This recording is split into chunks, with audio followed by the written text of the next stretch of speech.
Fala, águias! Tudo bem com vocês? Estamos aqui em mais um episódio do Águia Cast, o episódio de número 15. Eu sou o Ivo Ruiz, o cofundador da Consultoria Ruiz. Estou aqui com o nosso meme ambulante, né, que manda em tudo aqui, a minha esposa, a Débora. Fala, águias! É um prazer estar aqui com vocês hoje. Já vou começar pedindo um like, porque no meio do vídeo eu sempre vou esquecer. Então, deixem o seu like. E nós estamos aqui com o Bernardo Cripto, né? Qual que é o tema do nosso vídeo também? Se apresenta aí. Se apresenta pelo primeiro. amor. Mas você apresentou sua esposa, quero também ser apresentado por você. A Débora é o meme ambulante. Olha, é a primeira vez que eu já participei de muito podcast, mas é a primeira vez que estou assim com um casal no meio de uma DR. Porque tava rolando uma DR aqui, né? Então vai ser uma experiência Ele única. quis começar do zero o vídeo, então... Caso o corte inicial não saia, né, acabou de rolar uma treta aqui. Né, ele já falou até de separação e tudo. Separação não consensual, agressiva, litigiosa. Mas bom, obrigado pelo convite. Demorou um pouquinho, né? Porque alguém aqui é meio enrolado pra acertar agendas. A gente tá tentando isso aqui há um bom tempo. Alguns anos. Desde o ano passado. Mas deu certo. O ano passado foi ontem, então não muda nada. Mas obrigado pelo convite. Eu sou Bernardo Pascovitch, sou advogado, falo que ninguém é perfeito, né? Todo mundo tem defeito. Menos a Débora, né? Não, a Débora não tem perfeito. Não tem defeito. Inclusive, ela é conhecida como Xandão aqui. Xandão, mandem todo mundo. É melhor controlar a palavra. Mandem tudo. Não pode ser contrariada. Nem olhe assim direto no olho. Assim, Vou olhar só pra você, então. É complicado. Tá bom.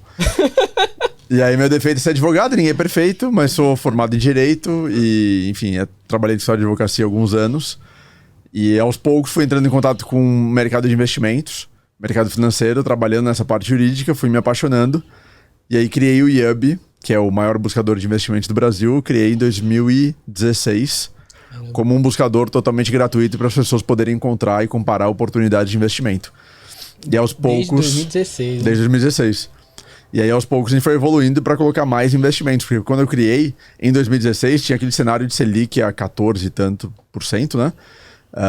Então era só renda fixa no começo. E aos poucos a gente foi colocando renda variável, criptomoedas, fundos de investimento, crédito privado e tudo mais. Então a gente foi evoluindo, mas ao longo do podcast a gente conversa.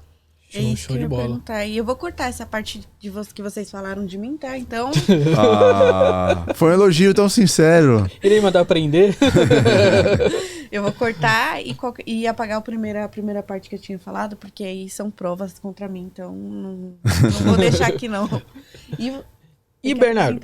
Os patrocinadores também, vamos falar né? aí dos patrocinadores que ajudam a manter isso aqui em pé e esse conteúdo continuar gratuito para vocês, começando aí pela Nord Research. Se você quer investir em fundos imobiliários e não sabe quais os melhores FIIs escolher, Ivo, eu não tenho tempo, eu não tenho paciência, eu nem sei como escolher esses negócios, assina o Nord FIIs. Por apenas R$10 por ano, você vai ter acesso aos melhores fundos imobiliários para você investir. Tá? E o desconto é de 95%. A carteira é R$216. Você vai comprar aqui no link da descrição por apenas R$10. Dá 83 centavos por mês aproximadamente. Então, tá de graça. Clica no link aí na descrição. E se você quer ganhar agora R$10 para estar investindo, não só em criptomoedas, mas também em arte, em royalties musicais, é só abrir a sua conta na Coinext. Você vai, no seu primeiro depósito, a partir de R$25, você ganha mais R$10 para estar investindo. E o link para você abrir conta gratuito vai estar na descrição desse vídeo. Isso, no QR Code aqui, passando na tela.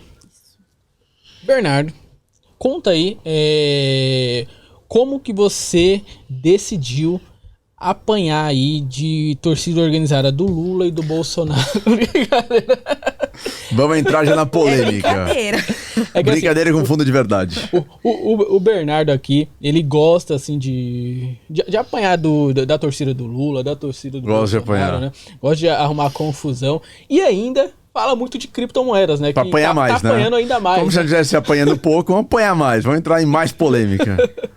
Mas assim, quer começar fazendo as perguntas sérias agora? Vamos focar aqui no... Lula Bolsonaro?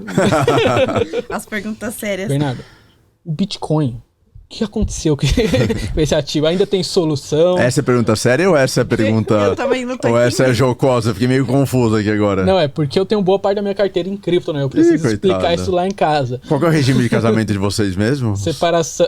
não, é comunhão, né? Não sei. Não sei. acredita que eu Gente, só não tá sei? piorando aqui. Meu pai do Só tá piorando essa interação. Acredita que eu não sei. Não é separação, não. Não é universal. Como é que é aquele outro lá agora? Separação total, comunhão parcial, comunhão universal. Posso ser advogado também. Eu ainda tenho. Eu acho que Eu casei com 18 É parcial, anos. parcial, não é universal. Eu Eu não ainda- sabia o que eu tava fazendo. Eu ainda tenho OAB, posso fazer minha publicidade Eu aqui tenho pra ser 18 contratado anos, como eu não sabia o que advogado. eu tava fazendo. Porque quando a gente casou, eu entrei com as cuecas, né? E ela entrou com os contatos pra gente alugar as casas. Mas assim, o Bitcoin, o que está acontecendo com o Bitcoin? Realmente o ativo era só especulação, acabou, morreu, faliu. O que aconteceu? Era uma pirâmide, era um Ponzi, Era uma pirâmide, era uma né? fraude. Falando só do Bitcoin por enquanto, né? O que Sim. está acontecendo com o Bitcoin e como você vê aí esse ano de 2023 para ele específico? Senta que lá vem história. Assim que é bom. Cara, vamos lá. Tô até com o meu energético aqui. Eu Energético. sei que tem outra coisa aí dentro. Era pra ser A audiência não sabe, mas eu sei. Era pra ser energético, mas... Vamos lá, Bitcoin. O que as pessoas precisam entender é que o Bitcoin ele foi criado em 2008 como uma resposta a tudo que aconteceu na crise de 2008, não vem ao caso agora todo esse detalhamento, mas como uma resposta de descentralização e de poder financeiro para as próprias pessoas e não para os bancos centrais, para os países, para os estados e para os bancos. E ele surge, então, como uma resposta a 2008, primeira transação em 2010, e ele navegou durante 12 anos, ou 11 anos, na verdade, num mar muito tranquilo, né? Num mar muito benéfico e um mar muito fácil. É aquela história, né, de que bom marinheiro só é feito em tempestade, né? Mar fácil não forma bons marinheiros. Então, o Bitcoin, na verdade, eu falo que ele é um menino, uma criança, porque ainda é muito recente, mimada.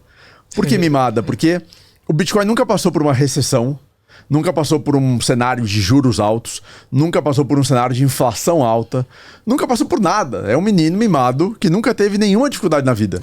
Que os pais sempre deram tudo o que ele queria, que os pais sempre deram tudo de melhor, viagem pra fora, melhor escola, melhores roupas, tudo, e nunca teve nenhum problema, nenhuma dificuldade na vida. Esse é o Bitcoin, essa é a história do Bitcoin, claro, fazendo aqui uma metáfora, uma anedota, né? Então, durante todos esses anos, o Bitcoin surfou um cenário muito fácil de expansão monetária, de crescimento econômico, de valorização dos ativos de renda variável pelo mundo, de ausência de guerras relevantes, ausência de recessões relevantes, etc. Mesmo assim, o Bitcoin teve nos seus ciclos de valorização, teve as desvalorizações de 80%. Teve em 2018, teve em 2015, então, mesmo assim, ele teve grandes quedas, né? Mas o cenário geral, o cenário global era super positivo e super favorável. E agora, pela primeira vez na história desse garoto mimado chamado Bitcoin, a gente tem um cenário diferente, porque a gente tem juros altos nos Estados Unidos, em um ritmo de aceleração que nunca foi visto, não maior patamar de juros, né, mas esse ritmo de aceleração que aconteceu em 2022 nunca foi visto, mostra um desespero, uma preocupação muito grande por parte do Fed, do Banco Central dos Estados Unidos. Inflação americana no maior patamar desde 1982, também é algo relevante para a maior economia do mundo. Covid... 72? 82. Covid, que vira e mexe, fecha a China, abre China, e abrir ou fechar a China são centenas de milhões de pessoas, né? Não é abrir e fechar Paraguai, sem nenhum demérito do Paraguai, mas Paraguai, Suíça, países pequenos, não. Tem realmente uma população gigantesca, a segunda maior economia do mundo e a economia que mais cresce no planeta. Guerra, e primeira guerra no continente europeu, né? No território europeu em muito tempo. E também uma guerra que coloca aí Rússia contra o Ocidente. Então é muita crise energética, recessão na Europa, risco de recessão nos Estados Unidos. É muita coisa ao mesmo tempo que não era esperado, que ninguém conseguia prever. E de novo, esse garoto mimado, que sempre teve tudo na vida, da noite pro dia, encontra muitos problemas que não estavam na mesa há muitas décadas. Então o Bitcoin não morreu, o Bitcoin não deu errado, o Bitcoin não perdeu os fundamentos. O Bitcoin está, na verdade, sofrendo com um cenário de risco maior no mundo, ao lado dos outros ativos, que os outros ativos também estão sofrendo na mesma proporção, né? A gente vê estatísticas de que o ano de 2022 foi o pior ano da Bolsa Americana em décadas também, né? E a Bolsa Americana, ela é a mais resiliente do mundo. Isso de um lado. Então, esse cenário de imprevisibilidade, de risco muito alto, de algum ineditismo também no cenário internacional, afeta, obviamente, o Bitcoin. Além disso, um segundo fator que acaba afetando muito o Bitcoin é que agora tem muito dinheiro dos institucionais. Até 2020, mais ou menos, quem investia em Bitcoin eram os entusiastas, pessoas de tecnologia, pessoas libertárias, liberais, que são conceitos diferentes, né? Mas enfim, eram nichos mais específicos que investiam e que apoiavam o Bitcoin. Por realmente a falta de adesão na sociedade. A partir de 2020, com o Covid, com a preocupação dessa grande impressão desenfreada de dinheiro por parte dos bancos centrais, o Bitcoin passou a chamar mais a atenção dos institucionais e houve um fluxo muito grande de dinheiro institucional para o Bitcoin. O que foi bom, por um lado, porque fez com que o Bitcoin saísse lá do fundo do Covid de $3 mil para $70 mil, então uma valorização acima de 20 vezes em... Isso foi de março de 2020 a novembro de 2021.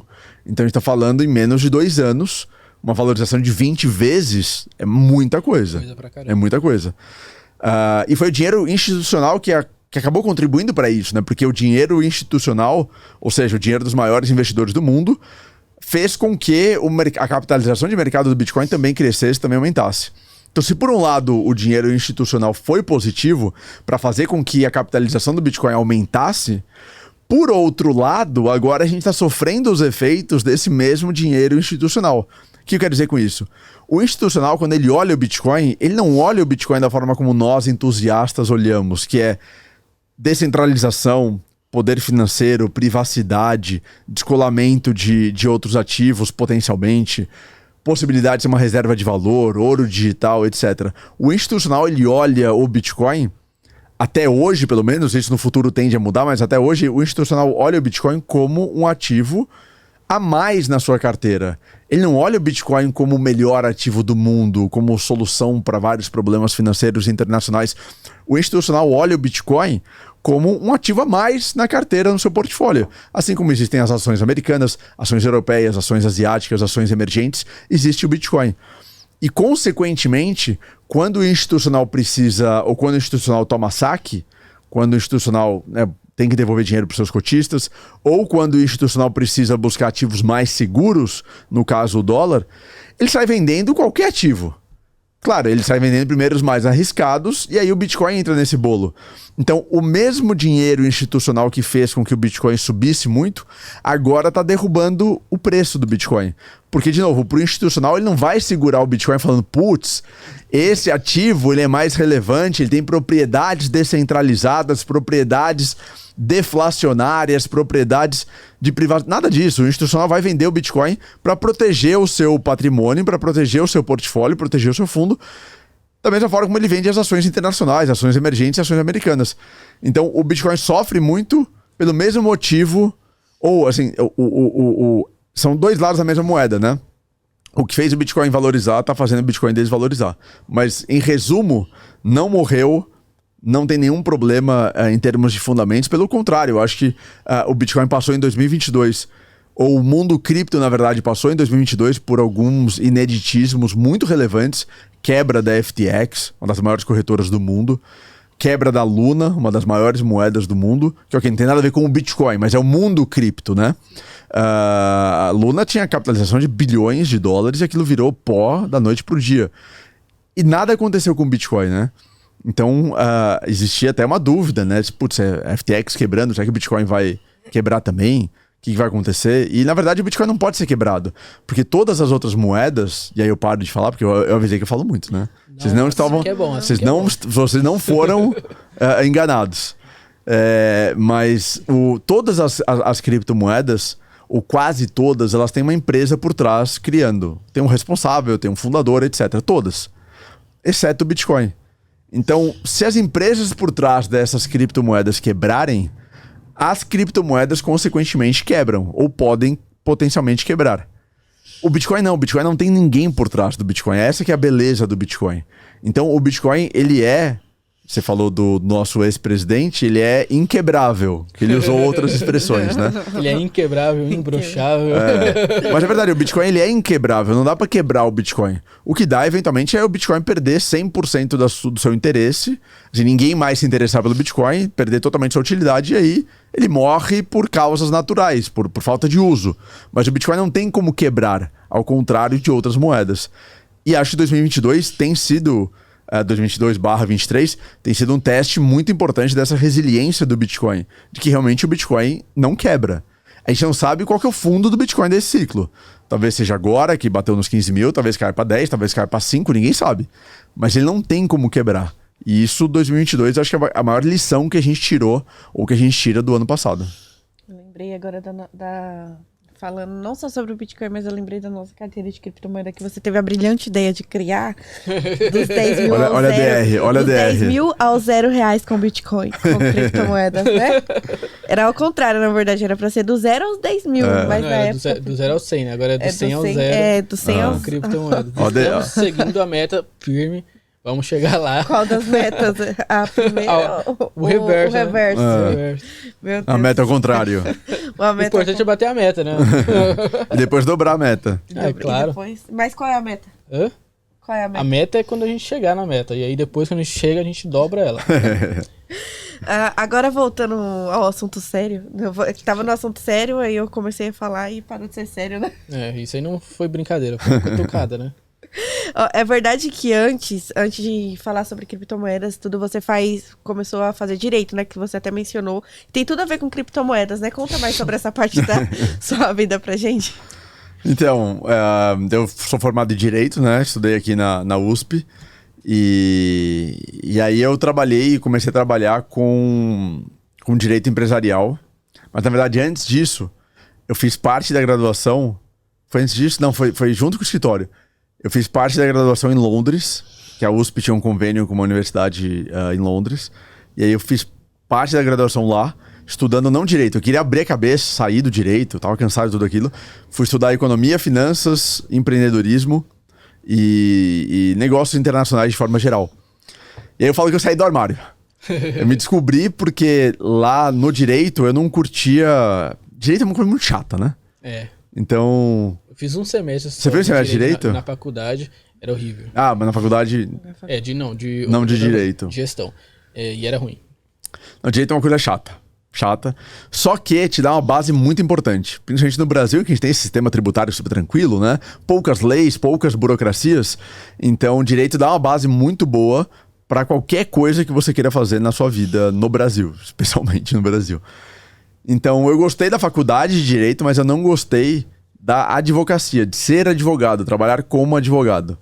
E aí, quando eu fui para Londres, que eu saí do armário, eu descobri o mundo da tecnologia. Isso foi em 2011, 2012. A gente praticamente não falava sobre startups e fintechs no Brasil. As empresas de tecnologia, né? As fintechs são as empresas de tecnologia que atuam no sistema financeiro. A gente quase não falava, quase não tinha praticamente nenhuma startup relevante ainda, nem Nubank. Tava começando o Nubank, na verdade. E aí, lá em Londres, eu abri a cabeça e falei, nossa, tem um mundo aqui imenso, tem um mundo muito relevante, de muitas coisas de tecnologia, voltadas várias dessas para finanças, né? Voltadas várias dessas para investimentos, para relação com o dinheiro das pessoas. E aí eu falei, como que eu posso usar ou juntar, na verdade, o meu interesse por investimentos com esse meu interesse que eu descobri que tinha um mundo lá muito encantador de tecnologia. Porque eu sempre gostei de dinheiro. Eu sempre gostei de dinheiro, assim, no sentido de investir, sabe? De achar que é uma coisa meio mágica. Ah, não, eu antes era no sentido de gastar. De comprar mesmo, né? De gastar, de torrar. Na verdade, ele conversa, se endividar, ele cheque especial. Tô melhorando essa parte também. Cheque especial rotativo, adoro, né? Não, essa parte ainda não quer dizer nada. Essa parte, na verdade, não. Ainda não. Tô falando que tem DR rolando aqui. Tô falando. Mas sempre achei mágico isso de você poupar, investir e multiplicar. E encontrar bons ativos, encontrar bons investimentos capazes de criar isso, né? De proporcionar isso no seu patrimônio. Então, eu sempre me interessei e, ao mesmo tempo, eu sempre vi como as pessoas, pensando especialmente com a cabeça lá de 2012, que ninguém falava sobre investimentos no Brasil, como as pessoas tinham dificuldade em encontrar investimentos. Porque eu trabalhava no escritório na parte de investimentos para institucionais e grandes investidores.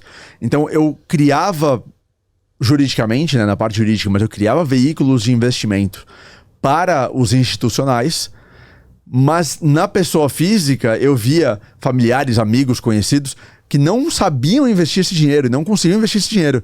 E eu também tinha essa dificuldade. Eu falava, pô, como que eu tô o dia inteiro trabalhando como advogado, criando produtos para os institucionais investirem, mas eu não estou ajudando, ou eu não sei como eu invisto meu dinheiro e não sei como essas pessoas podem investir o dinheiro delas. E aí isso me incomodava. Eu falava, pô, eu gosto dessa parte de dinheiro, eu gosto dessa parte de investimentos.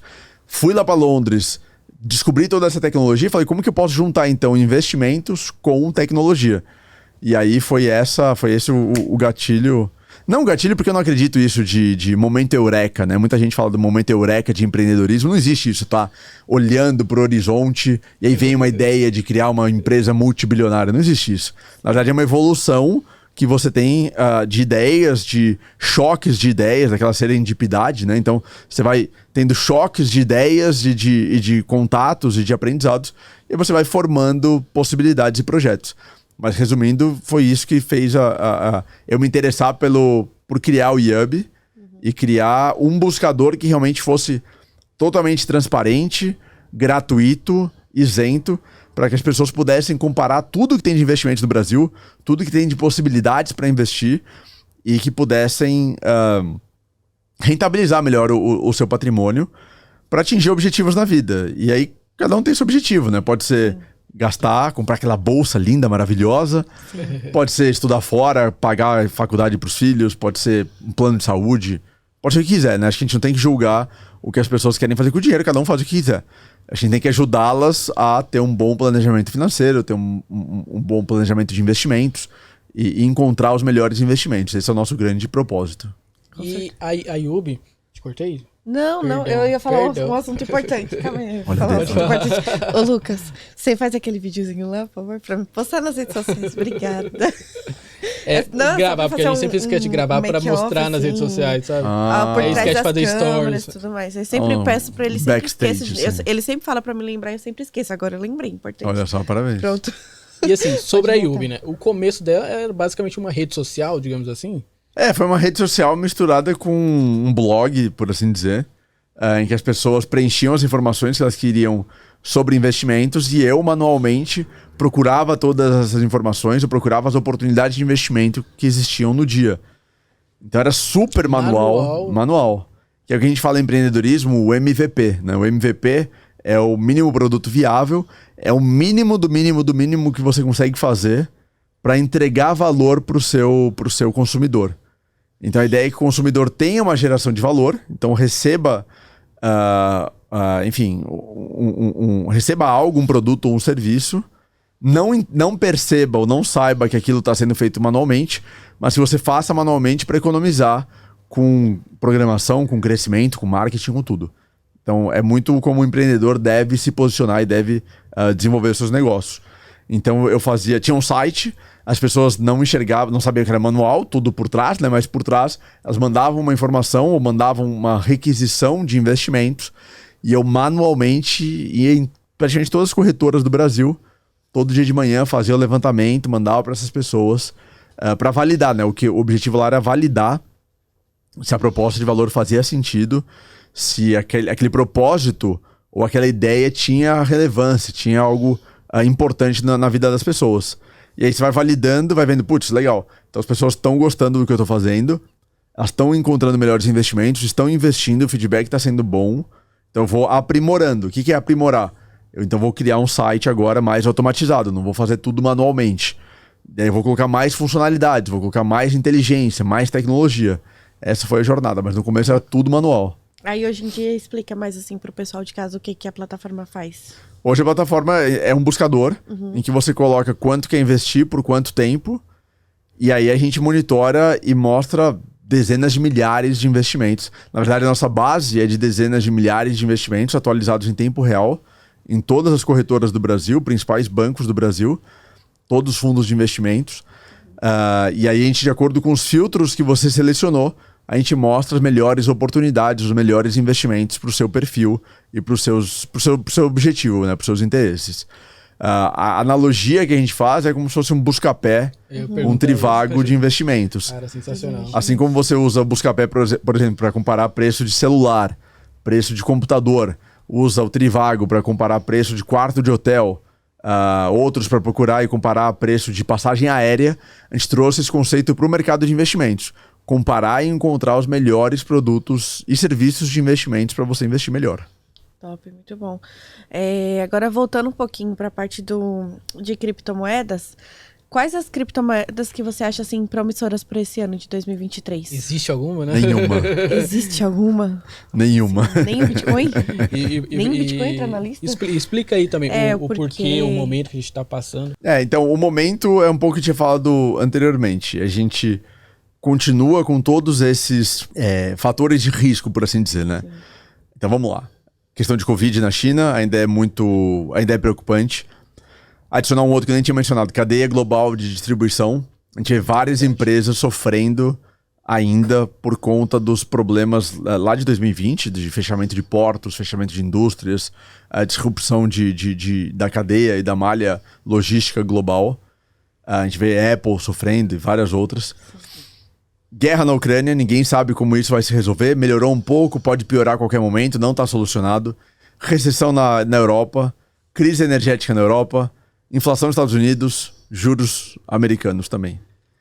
E risco de recessão nos Estados Unidos. Caramba! Então, vou voltar, vamos pular para 2028, né? Como que eu ligo aqui a máquina do tempo? Então, tudo isso, antes do Bitcoin, tudo isso coloca riscos aos ativos de renda variável no mundo. As empresas, as ações americanas, ações europeias, ações asiáticas, ações brasileiras, tudo isso. Então esses são os principais fatores de risco hoje no mundo. E esses fatores de risco acabam afetando também o Bitcoin, porque o Bitcoin, lá desde 2020, quando eu contei aquela questão dos institucionais, desde 2020 o Bitcoin está andando de forma muito correlacionada com a Bolsa Americana. Então, os movimentos da Bolsa Americana, ou na verdade do S&P e da Nasdaq principalmente, acabam afetando e impactando diretamente o Bitcoin. O que acontece com essas bolsas, o Bitcoin acaba repercutindo. Muito por culpa dos institucionais. Por conta dos institucionais, por conta também de uma percepção de que o Bitcoin, por parte dos institucionais, é um ativo de tecnologia. Ele se comporta mais, ou tem se comportado mais como um ativo de tecnologia do que como o ouro, que seria o Bitcoin potencialmente o ouro digital, né? O ouro 2.0. Isso no futuro tende a mudar de acordo com a percepção maior por parte também dos institucionais das propriedades do Bitcoin, da função do Bitcoin, que é diferente das ações americanas, do propósito desses ativos numa carteira. Mas hoje eles são muito correlacionados e os investidores enxergam essa correlação muito grande entre ações americanas, ações de tecnologia americanas e o Bitcoin. Então, enquanto esses fatores, esses 8 principais fatores permanecerem na mesa, é muito difícil a gente pensar numa alta do Bitcoin. É muito difícil pensar em alta também da Bolsa Americana, porque esses fatores, eles podem ser precificados, ok, já foram precificados, todos esses 8 fatores, mas os desdobramentos desses 8 fatores ainda são duvidosos, ainda são imprevisíveis. E se são duvidosos e imprevisíveis, ainda não estão precificados. E se não estão precificados, a gente tem que ter cautela e tem que ter mais... uma proteção maior do patrimônio de forma geral. Sim. Acho que esse é o principal, né? E aí esses 8 fatores precisam ser dissipados. Claro que não os 8 totalmente ou ao mesmo tempo, é impossível, né? Sim. Mas esses 8 fatores precisam ser dissipados para a gente ter uma clareza maior do que está acontecendo no mundo. Para que a gente possa entender se vai ter recessão nos Estados Unidos ou não, se a inflação americana está controlada ou não, se o juro americano vai cair ou não, se a gente vai voltar para um patamar de juro a 0%, que é muito, muito difícil que isso aconteça, se o juro vai ficar em 5%, vai ficar em 2%, 3%, se a guerra na Ucrânia está caminhando para o final ou não. Então, são muitos cis e cis. Claro, você pode falar que sempre tem imprevisibilidade de mercado. Sim, sempre tem imprevisibilidade de mercado. mas você tem níveis de imprevisibilidade. Você tem momentos em que a imprevisibilidade está muito grande e você tem momentos em que a imprevisibilidade está mais baixa. Por exemplo, em 2019 foi um ano que a Bolsa também teve alguma dificuldade, mas a maior imprevisibilidade naquele momento, em 2019, era se ia ter uma guerra comercial entre China e Estados Unidos. Era o principal fator lá naquele momento. É um risco super relevante, são as duas maiores economias do mundo brigando, mas não são 8 fatores de risco muito relevantes, sabe?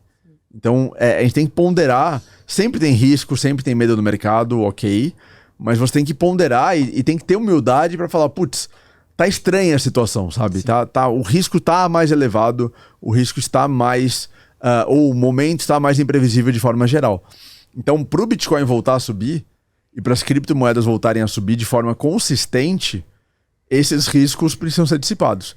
Claro, a gente pode ter momentos de alta. O próprio Bitcoin em 2018, enquanto ele caía, e ele caiu 80% em 2018, mais de 80% em 2018, ele tinha aqueles respiros, né, aqueles rallies de alta, e alguns rallies tiveram valorização acima de 100%. Então imagina, você tem uma queda de, sei lá, 50%, e aí esse ativo sobe 100%.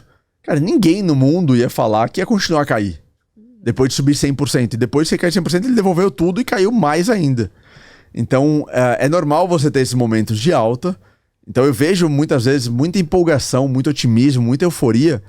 Mas a grande verdade é que enquanto esses 8 fatores de risco não forem precificados, e eles só vão ser precificados totalmente quando a gente tiver mais previsibilidade sobre o que está acontecendo no mundo, eu acho arriscado a gente pensar em criptomoedas, acho arriscado pensar em Bitcoin, acho arriscado pensar em ações globais como um todo. O Brasil tá um pouco destacado de tudo isso, a gente pode falar sobre isso depois.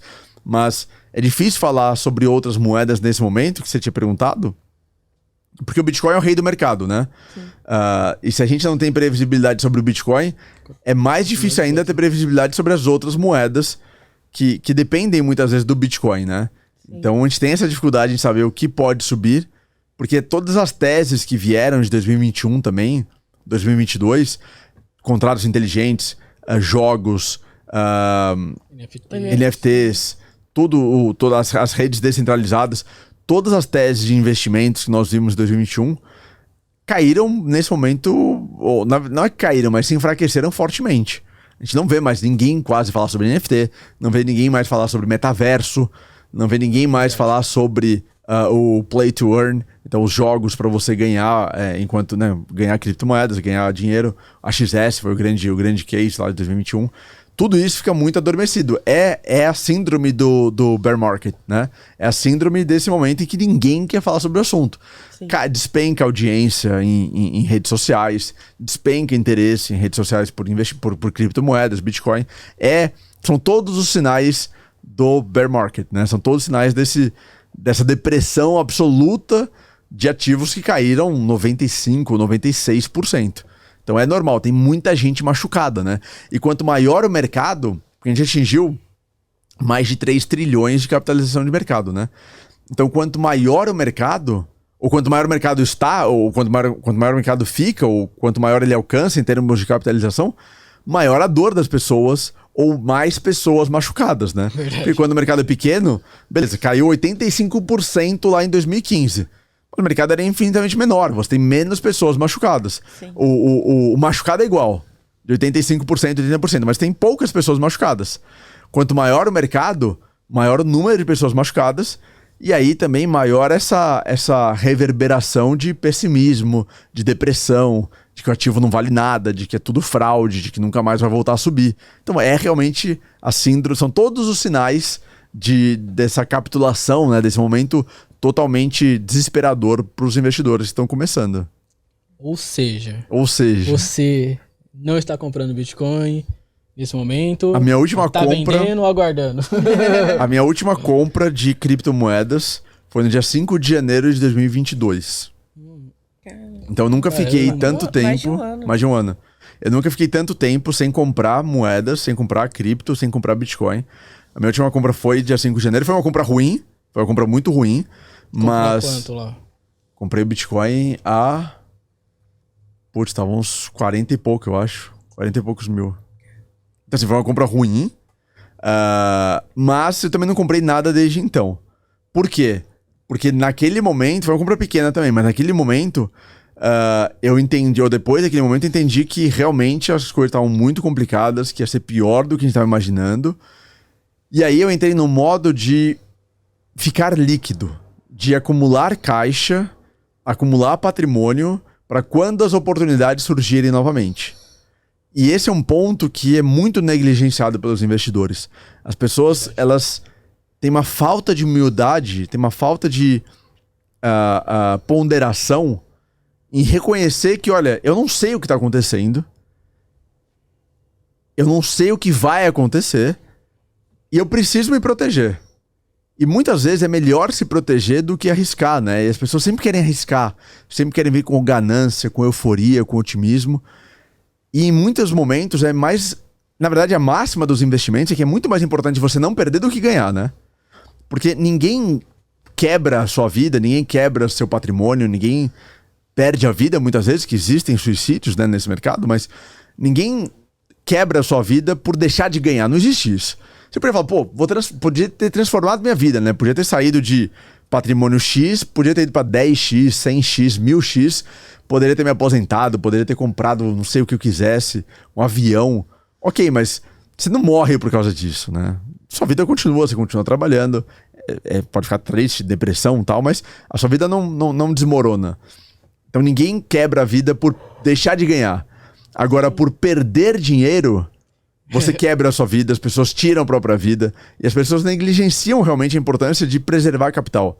Então, quando tudo começou a ficar realmente complicado no cenário global, na verdade, eu tomei a decisão de não comprar nada, nada de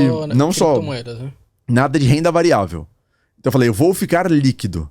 Eu vou acumular patrimônio, claro, coloco em renda fixa, né? Então vou investindo sempre, nunca parar na conta corrente, mas eu vou aproveitar esse momento para ficar líquido, para quando as oportunidades surgirem novamente eu estar líquido. Que foi um erro meu, inclusive um aprendizado muito grande de 2020, do coronavírus.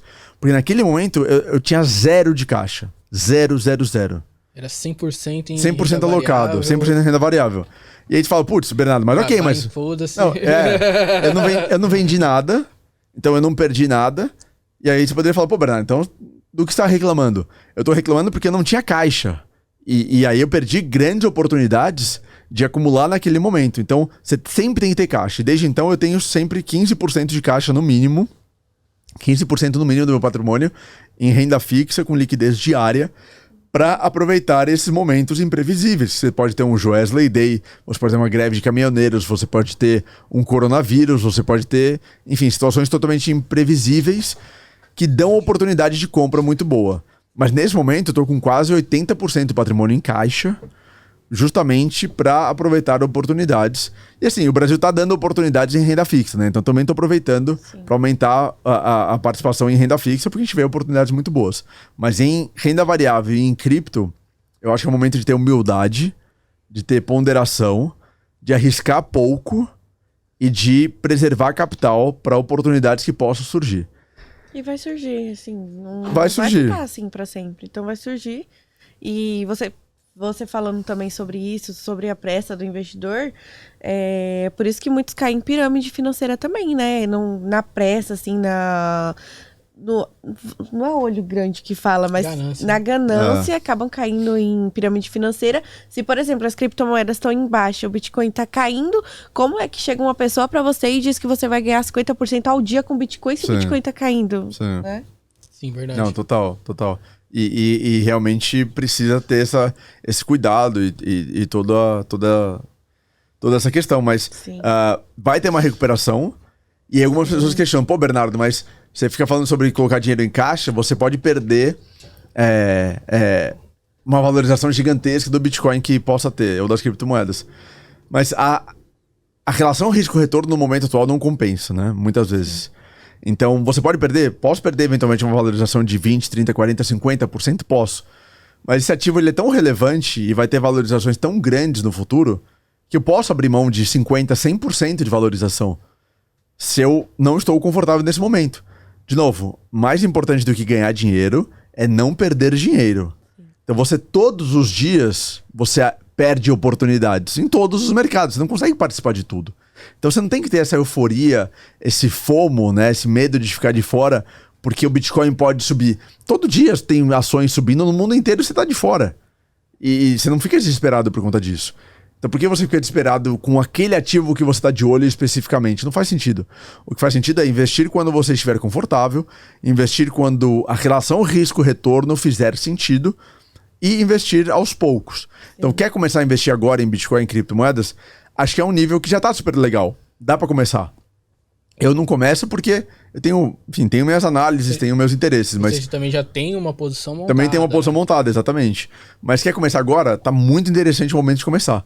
Mas comece fazendo o preço médio, que a gente fala no Brasil, né? Ou o DCA, né? O DCA, que é preço médio em dólar nas criptomoedas. Ou seja, pegue o seu patrimônio, independentemente do valor, divida em parcelas iguais. E ao longo de muitos meses, por exemplo, 48 semanas. Isso são praticamente 12 meses, né? Praticamente 12 meses, praticamente um ano inteiro. Quase um ano. Sim. O ano tem, a gente tem 52 semanas, na verdade, né? Depende do ano também. E aí, toda semana, ao longo de um ano, você vai comprar, toda segunda-feira, às 9 horas da manhã, vou comprar Bitcoin. Então, você quer investir R$1.000, por exemplo. Divida 1.000 por 48.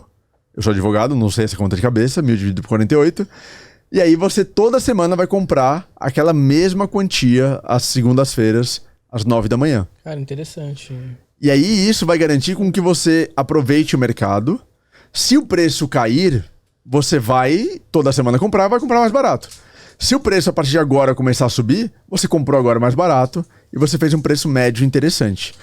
Putz, 48 meses, 48 semanas é muito tempo, um ano, muito conservador. Então vai lá, 6 meses, 24 semanas.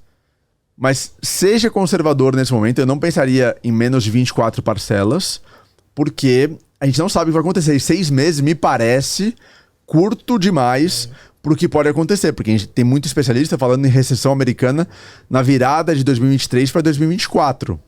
Então, a gente pode ter uma intensificação dos problemas nas economias globais lá para 2024. Então, eu não concentraria todas as compras em 2023. Eu realmente compraria com muita parcimônia, com muito conservadorismo. Talvez comprar não em 48 semanas, comprar em 96 semanas, sabe? Comprar ao longo de 2 anos, praticamente, ou em 100 semanas, né? Para você ter um conforto maior. E claro, também você tá comprando lá. Tô comprando. Aí a bolsa americana cai 50%, 40%. Aí você pode comprar mais, né? Você pode antecipar as parcelas. Porque fala, pô, agora surgiu aquele preço médio mais ativo. Porque o preço médio passivo é... Vou comprar sempre, independentemente do que aconteça, vou comprar aquele montante toda semana. O preço médio ativo é... Tô comprando, Bitcoin caiu 50%. Pô, vou antecipar, sei lá, 3 meses das próximas parcelas. Vou aproveitar agora, porque despencou. Tem uma oportunidade maior agora. Então, Bolsa Brasileira caiu 40 mil pontos, 30 mil pontos. Bolsa Americana caiu para 2 mil pontos. Aí eu aproveito aquele momento. Mas eu acho que o momento atual para começar a comprar, ele é muito convidativo, muito interessante, mas com muita parcimônia, com muito conservadorismo. Compre aos poucos, parcele.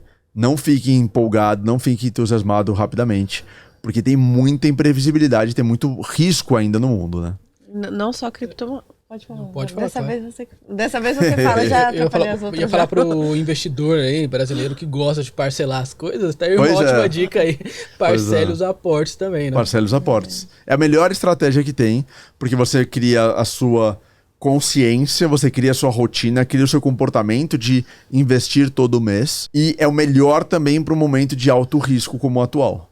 É o melhor momento para você comprar, não ficar de fora do mercado, mas não alocar muito sem saber o que vai acontecer. Então vai alocando aos poucos, vai comprando aos poucos e vai aproveitando os diferentes momentos. E de novo, se o mercado cair, você vai ter capital para comprar mais no fundo. Se o mercado subir, você comprou um pouco mais barato. Então você não tem como se arrepender. Verdade. Claro que o investidor ele tá sempre arrependido, né? O eterno arrependido. É o eterno arrependido. É o eterno arrependido. Se subiu, você queria ter comprado mais barato. Se caiu, você tá arrependido e não devia ter comprado. Devia ter comprado mais sempre.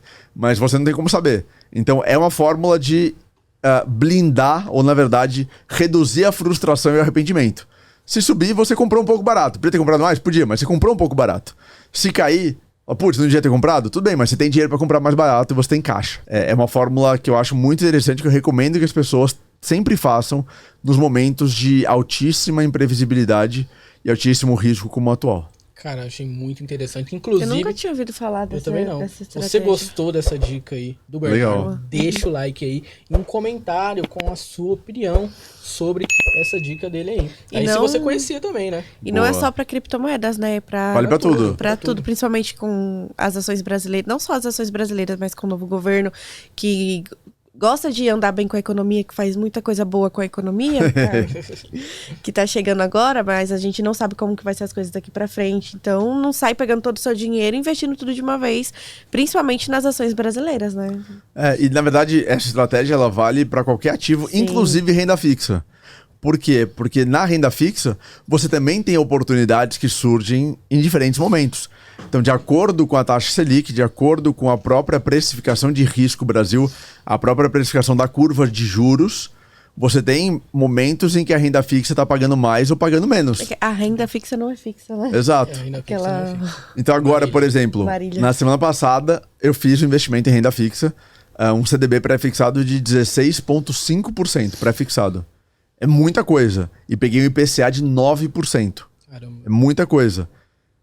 Mas será que daqui a 3 meses a situação brasileira não vai piorar e eu não vou ter um IPCA de 12%? Ou um pré-fixado de 18%, como a gente viu lá em 2016? Verdade. Não sei. Mas talvez a coisa possa melhorar e os pré-fixados de 16% sumam e a gente só tenha 14%. Então, essa estratégia de preço médio ou de comprar aos poucos, ela vale para todos os ativos, incluindo renda fixa. Que é a ideia de você comprar aos poucos e aproveitar as oportunidades que possam surgir de acordo com os próprios ciclos de mercado. Mas sempre mencionando que o caixa não pode ficar na conta corrente, né? O caixa tem que estar investido, seja num fundo DI, com D0, né, com liquidez diária, seja num CDB com liquidez diária, seja no Tesouro Selic, você tem que investir o seu caixa, né? Porque se a gente está falando aqui de aportes durante um ano, você não pode ficar com o seu caixa parado na conta corrente um ano. Sim, Você né? precisa investir esse dinheiro. E aproveitar aí que você ganha hoje quase 14% sem risco nenhum, basicamente, né? Exato. Bernardo, você está falando aí que você não está investindo em renda variável, mas no que você está investindo então nesse momento? Nesses meses todos aí que você não está investindo em Bitcoin e em renda variável? Nesses meses todos, o que eu fiz basicamente foi só renda fixa. Então, tudo que eu tenho de entrada mensal, eu invisto o que sobra. Eu invisto, ou o que sobra não, porque eu tiro, na verdade, quando eu recebo já a parte de investimentos, né, que é o que todo investidor não, todo mundo deveria fazer. Recebeu a entrada, já tira, se paga, né? Você vai se pagar no futuro, é o seu eu do futuro recebendo um pagamento no presente. Então eu tiro a minha parte de aportes e o que eu tenho feito o que eu fiz nos últimos 12 meses, exclusivamente renda fixa. E renda fixa pós-fixada só? Ou... Um pouco de cada. Então um pouco pós-fixado, um pouco pré-fixado, um pouco IPCA, um pouco liquidez diária. Mas tudo com liquidez relevante, exceto pré e IPCA, que tem uma liquidez mais difícil, o resto tudo com muita liquidez para aproveitar as oportunidades que eu acredito que vão surgir em renda variável. Então, nada de renda variável, nem Brasil, nem Estados Unidos, nem cripto, porque um ponto que você mencionou importante é que eu já tenho uma posição do meu patrimônio importante em renda variável, em ações brasileiras, ações americanas e cripto. Então, eu já tenho esse patrimônio montado, já tenho essas posições criadas. E eu não vendi nada. Deveria ter vendido, na verdade, mas eu não vendi nada. É um investidor eterno arrependido. Eterno arrependido, exatamente. Então, como eu não vendi, o que eu fiz foi, eu não vou vender nada, não vou realizar prejuízo, mas eu não vou comprar nada também. Eu vou manter aqui minha estratégia de acumular caixa, criar liquidez e vou aproveitar as oportunidades que vão surgir. Por exemplo, eu vi uma ontem que me mandaram um crédito privado, né, um CRI, que é um certificado de recebível imobiliário, CDI mais 7. CDI mais 7%. É muita coisa isso. Águia, você aí, o CDI hoje tá aí em 13,65 aproximadamente. Ou seja, faz as contas de quanto isso vai dar. É coisa pra caramba. É coisa pra caramba. Então eu gosto dessa ideia de ter liquidez para aproveitar as oportunidades e ir montando essas posições aos poucos, sabe? Então é isso que eu tenho feito. eu tenho tido bastante liquidez, e é o que surge de oportunidade, seja em crédito privado, seja eventualmente em ações, eu vou fazendo pequenos aportes, mas aportes pequenos, conservadores, para ter liquidez para um momento maior, de um aporte maior, que eu acredito que vai vir. Se não vier, Bernardo, você perdeu a oportunidade pra caramba, de novo, eu posso perder a oportunidade de ganhar dinheiro, ou ganhar mais, porque tá rentabilizando isso na renda fixa, mas eu não perdi dinheiro. Então, ganhar, na verdade, o que eu tinha falado antes, perder ou evitar a perda é muito mais importante do que deixar de ganhar. Se eu não me engano, até o Warren Buffett fala isso. Eu contei isso pra ele. Eu ensinei isso pra ele. Ele chegou a comentar. Sério? É verdade. Chegou a comentar comigo no WhatsApp. Às vezes ele esquece. Então tem vezes que Foi ele no WhatsApp comenta. aquele dia que ele foi em casa? Não, foi no WhatsApp. Ah, tá. Ele costuma esquecer, mas foi eu que ensinei isso pra ele. Morando. Mas é realmente isso, né? Porque, fazendo uma explicação aqui pro seguidor, né? Se você tem ali R$1.000 ali investido, né? E se você perde 50% desse patrimônio, você vai ficar com R$500 na mão, né? Mas para você voltar a ter os 1.000, ele não tem que subir só 50%. Se subir 50%, você vai ter 750, ou seja, tem que subir 100%. Por isso que você evitar perder dinheiro é muito mais importante que ganhar, porque se você perde dinheiro, para você recuperar isso depois é um B.O. lascado, né? E se cair 96%? Aí já era 900 e poucos por cento. Né? A regra número 1 para o investidor é não perder dinheiro, e a regra número 2 é nunca esquecer a regra número 1, né? Número 1. Você perdeu dinheiro em Terra Luna? Pois é, perdi. Essa é a pergunta. Tamo junto. Você perdeu, né? Trouxas, otários se cumprimentando. Pegar um pouco de água. Pode pegar água, por favor, Pedro? Voltando aqui Luna. nos investimentos, como que era? Luna, trouxas que perderam dinheiro com Terra Luna. Porra, Carol Dias. Três trouxas. Carol Dias. A Carol também junta aí 4 trouxas que perdeu dinheiro aqui em Terra Luna. Você também tá envolvida, tá? Porque o patrimônio é dividido, então Comunhão, você... Eu tenho que comunhão compensar total. com os fundos Então você não sabia. que eu esfrego na sua cara. Você lá, que nem de sabia o seu repente. regime de comunhão de casamento, você perdeu dinheiro com Luna. Pode ser. Ainda bem que... E não eu perdeu fui pouco pros- não, hein? ODR voltando, Ok. ODR voltando. Em casa a gente conversa. Cara, mas realmente o que aconteceu com o mercado cripto mesmo, já era esperado o momento de queda, né, do mercado, mas com todas essas questões que aconteceu ao mesmo tempo, né, guerra, Covid, Sim. a inflação, crise energética na Europa e um monte de outras coisas aí que você citou, acabou potencializando bastante, né, e não só Bitcoin, como Bolsa Americana que despencou, empresas de tecnologia, enfim. E você falou assim que dessa tal oportunidade aí que pode surgir. Você tem estimativa, né? Porque tudo aqui é achismo, né? Você tem assim uma estimativa, ou talvez no halving do Bitcoin, né? Que é agora em 2024. O que você pensa sobre? Putz, de novo, muito difícil, né? Porque a mais gente tá... achismo mesmo. Passar vergonha, né? Passar Sim. vergonha pra fazer cortes depois e postar daqui a uns anos mostrando... Pro portal Bitcoin, colocar lá a nota. O Bernardo. Mas é muito difícil porque, de novo, todos esses fatores que a gente conversou, que a gente tá conversando, estão se desenvolvendo, né? Estão acontecendo. E a gente não tem uma ideia do que vai acontecer, né? Pra onde que eles vão, como vão se desenvolver, qual vai ser o resultado final. Então, é realmente muito difícil. E uma coisa que me incomoda muito dentro da comunidade de Bitcoin, comunidade de cripto como um todo, é olhar para os ciclos passados e acreditar que esses ciclos irão se repetir atualmente. Porque os ciclos passados, eles sim funcionaram, várias métricas de análise técnica, de análise fundamentalista, on-chain, né? Então as métricas das próprias redes, muitas dessas métricas funcionaram no passado como indicativos de fundo, mas em momentos em que, de novo, as economias globais estavam crescendo, a liquidez era abundante, não havia recessão, não havia inflação, não havia juro, não havia guerra. A situação agora é completamente diferente. Então, usar as métricas do passado, de ciclos passados, que, ok, funcionaram no passado, mas numa situação totalmente diferente da atual, é muito errado, na minha opinião. É um grande erro, é uma inconsequência, para não usar palavras piores. Ou seja, Então... porque assim, desculpa te cortar. Pra galera aí, seguindo o ciclo do Bitcoin, esse momento seria a fase aqui de acumulação já, Sim. né? Pro halving que vai acontecer ano que vem, né? Então Exato. você discorda que possa acontecer igualzinho como aconteceu nos outros ciclos passados. Não é nem que eu discordo, eu coloco em dúvida por conta do cenário global. Muito arriscado, né? Você confiar apenas... Os maximalistas, aqueles viciados em Bitcoin que não conseguem raciocinar, porque é muito louco isso, né? A gente tem dois extremos em criptomoedas, igualmente nocivos e igualmente tóxicos. De um lado, os haters das criptomoedas, que não entendem como funcionam as tecnologias, que só criticam, que não se dão ao trabalho de entender, pesquisar e se abrir a novidades. E do outro lado, esses maximalistas, investidores maximalistas, bitcoiners maximalistas, que não admitem nenhuma crítica ao Bitcoin, não admitem nenhum questionamento, não admitem nenhuma dúvida.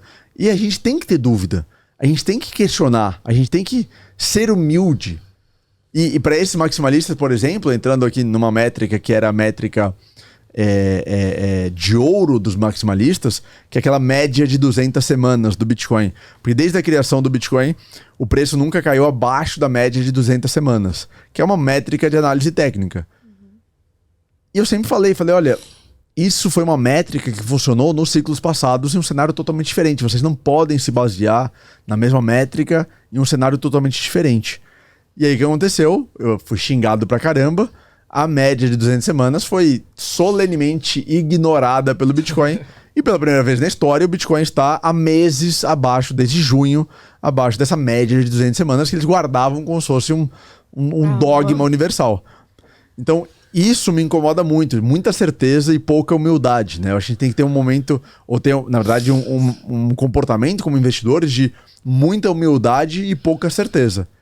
Então é muito difícil falar se o halving de 2024 vai trazer valorização. Se tiver no meio de uma baita recessão nos Estados Unidos, eu acho que não traz valorização. Eu acho que pode trazer alguma lateralização, talvez segurar o preço de cair mais, mas não acho que traria valorização no momento de grande crise internacional. Posso estar totalmente errado, mas eu acho que a gente tem que ter dúvidas, sabe? A gente tem que ter questionamentos. E a minha hipótese, o meu questionamento é: o que aconteceu no passado não pode ser utilizado como um parâmetro para o futuro, porque a situação é totalmente diferente. O cenário, os fundamentos das economias, né? Não o fundamento do Bitcoin, mas os fundamentos econômicos são diferentes, e a gente tem que ter essa humildade para ponderar e para estar aberto a talvez o halving do ano que vem não trazer valorização. Agora... Desculpa, pode continuar. Não, só para concluir. Agora, o que vai fazer o Bitcoin valorizar, na minha opinião, como mencionei, é dissipar ou reduzir os fatores de risco, todos os que a gente mencionou, de guerra, Covid, inflação, juro americano, recessão, etc. E também começar a ver uma força compradora maior no Bitcoin, porque essa força compradora não existe atualmente. Hoje não tem mais uma força vendedora, tanto é que o preço está parado, mas também não tem força compradora. E o que as pessoas têm dificuldade de entender é que para o preço subir, você tem que ter pessoas comprando. Tem que ter alguém colocando o dele na reta. Exatamente. Então por que o preço não sobe? Porque não tem ninguém nesse momento interessado em comprar. Tem dúvidas, né? Tem algumas movimentações, mas os grandes investidores não estão vendendo, o que é, de certa forma, uma sinalização interessante de, olha, talvez o fundo esteja aí, mas se você não tem pessoas comprando, você tem que ter também esse benefício da dúvida de entender que talvez ainda tenha muito risco no mercado.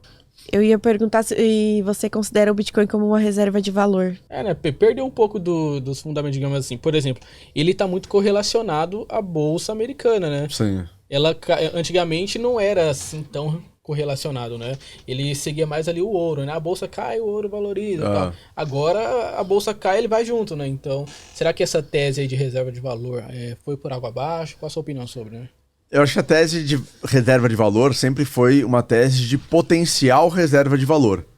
Nunca foi uma tese de hoje é uma reserva de valor. Exceto, de novo, para os bitcoiners maximalistas viciados que não conseguem ter nenhum tipo de ponderação. Para eles já era reserva de valor. Mas uma reserva de valor não pode cair 70%, 80%, 90%. Né? Não tem como você ter um ativo de reserva de valor que se comporte dessa forma. Então o Bitcoin, ele ainda potencialmente pode se tornar uma reserva de valor no futuro. Mas hoje o Bitcoin não é uma reserva de valor. Assim como hoje o Bitcoin não é um ativo que te protege da inflação, não é um ativo deflacionário. Na verdade, ele é deflacionário na sua base monetária, Porque a base monetária do Bitcoin é deflacionária, né? A oferta do Bitcoin, ela é cada vez menor em termos de emissões de novas moedas, novos Bitcoins, e a oferta vai atingir 21 milhões e não vai ultrapassar esse número. Então, a base monetária do Bitcoin é deflacionária, mas o ativo hoje não se comporta em termos de preço de forma deflacionária. Então, são potenciais que podem ser atingidos no futuro, e esses potenciais permanecem. Eu não acho que esses potenciais foram por água abaixo. Eu não acho que esses potenciais foram anulados ou revertidos de forma negativa. Mas hoje, ou até o momento atual, eles ainda não foram confirmados.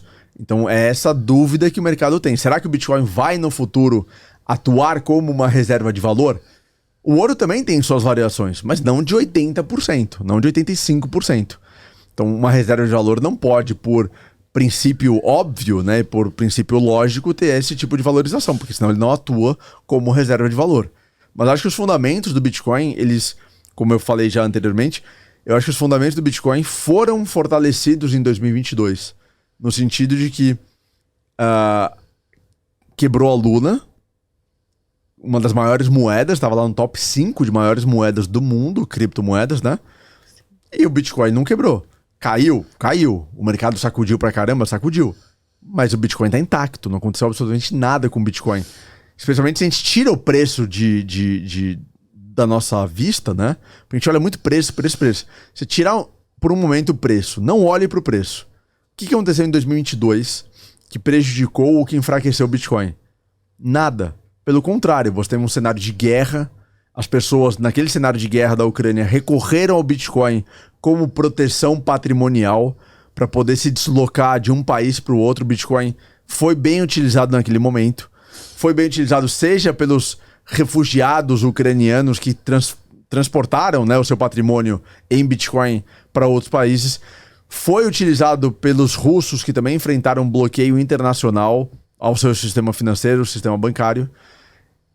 Então o Bitcoin, ele teve momentos em 2022, foi adotado por outros países. El Salvador foi lá em 2021, República Centro-Africana em 2022, Lugano na Suíça, a primeira cidade europeia, o que é super emblemático, passando a reconhecer o Bitcoin como moeda oficial. Então os fundamentos do Bitcoin em 2022, eles se fortaleceram. O Bitcoin sai em 2022 fortalecido. Sai em 2022 mais forte, mais relevante, mais utilizado do que era antes. Interessante isso. Tirando o preço da sua vista, tirando o preço do seu radar. Quando você coloca no preço, claro, ele sofreu muito com tudo que a gente está conversando aqui. Sofreu com Luna, sofreu com FTX, segunda, terceira maior corretora de criptomoedas do mundo, quebrando, a maior do Ocidente, ou a segunda maior do Ocidente, uma das mais confiáveis, uma das mais seguras, quebrou. O que aconteceu com o Bitcoin? Caiu de 20 mil dólares para 15 mil dólares. Não quebrou o Bitcoin, não teve nenhum problema com a rede, teve nenhuma inconsistência. Então o Bitcoin sai de 2022 fortalecido. Os fundamentos estão cada vez mais relevantes, os fundamentos estão cada vez mais concretizados. Claro, o preço demora muito e vai demorar para entrar dentro de um portfólio de um grande investidor, para entender o seu funcionamento, entender os seus benefícios. Mas o ouro está há quantos milênios existindo e sendo utilizado como reserva de valor? É muito injusto você comparar um ativo que existe há milênios com um ativo que existe há 12 anos, 13, 14 anos, dependendo da métrica que você usa, né? É injusto, não é crível, não é plausível, não é correto você fazer esse tipo de comparação. Nem comparar o Bitcoin com ações americanas, que existem há décadas, ou empresas que existem há séculos. Não é justo. Tem que comparar e tem que ter um rigor aí estatístico relevante para poder comparar maçã com maçã, pera com pera, banana com banana. Acho importante ter esse tipo de questionamento. Legal, interessante. Você falou que, assim, na sua concepção, não está na hora de investir em criptomoedas nesse momento. E em ações, você acha que são promissoras? Quais ações você acha que são promissoras para esse ano de 2023? Brasileiras ou americanas? Acho brasileiras. Brasileiras. Porque ações americanas, eu acho que o momento ainda é de bastante cautela por conta de juro americano. Se o juro americano ainda está em alta, e ainda está, na verdade, subindo, não é nem alta, ainda está subindo, as ações americanas ainda não precificaram totalmente e inteiramente o tamanho do problema. Tem um gráfico muito legal, que eu publiquei nas minhas redes, inclusive, que ele relaciona a taxa de juros dos Estados Unidos, do Banco Central Americano, do Fed, com o comportamento do S&P, que é o índice mais importante de ações do mundo, né? E aí, historicamente, desde a década de 60, a maior queda das ações americanas vem no momento em que o Fed começa a reduzir o juro americano. Por quê? É contraintuitivo. As pessoas acham que as ações caem quando o juro está subindo, que é o que aconteceu em 2022, e quando o juro parar de subir, as ações vão voltar a subir fortemente. Mas, na verdade, o juro americano, simplificando muito teoria econômica, né? Mas simplificando muito, o juro, ele sobe para conter esse consumo muito aquecido que está gerando inflação. Então o Fed quer reduzir o consumo americano, quer reduzir a inflação americana, mas isso potencialmente pode gerar recessão. E aí o juro cai para justamente voltar a fomentar a economia americana, e normalmente isso é feito quando o cenário está apontando para uma recessão. E quando está apontando para uma recessão, é o momento no qual as ações americanas estão sendo precificadas como queda de receita, queda de resultado, por conta da recessão que está se avizinhando. Ou seja, faz total sentido, é contraintuitivo, mas faz sentido as ações caírem com maior força quando o juro americano começar a cair, não no momento atual. Interessante, né? Porque realmente é super contraintuitivo. A galera fala, o juro subindo, as ações vão continuar caindo. Exatamente. E quando acontecer o contrário, né? A bolsa volta a subir. Mas o juro vai, potencialmente, pelo menos desde a década de 60, o juro americano vai começar a cair quando você já estiver num cenário de recessão. E quando você estiver num cenário de recessão, as empresas estão sofrendo cada vez mais. E se as empresas estão sofrendo em resultado, em receita, as ações também estão sofrendo cada vez mais. E até ter algum indicativo de que a recessão está sendo superada, as ações não param de cair. Então é super contraintuitivo. Porque é aquele negócio também, né? A cotação vai seguir o lucro, né? Exato. As empresas, o país está em recessão, as empresas vão lucrar menos, né? E automaticamente isso vai refletir diretamente na bolsa. Só que o juro, ele vem subindo antes da recessão chegar, né? Então as empresas, elas não sofrem em termos de resultado com o juro subindo. Ok, as empresas sofrem no seu valuation, então as ações passam a ser mais descontadas por conta do juro mais alto, mas não o resultado da empresa. Tanto é que os resultados que estão sendo divulgados das empresas americanas ainda não apontam para uma queda no lucro de forma realmente relevante.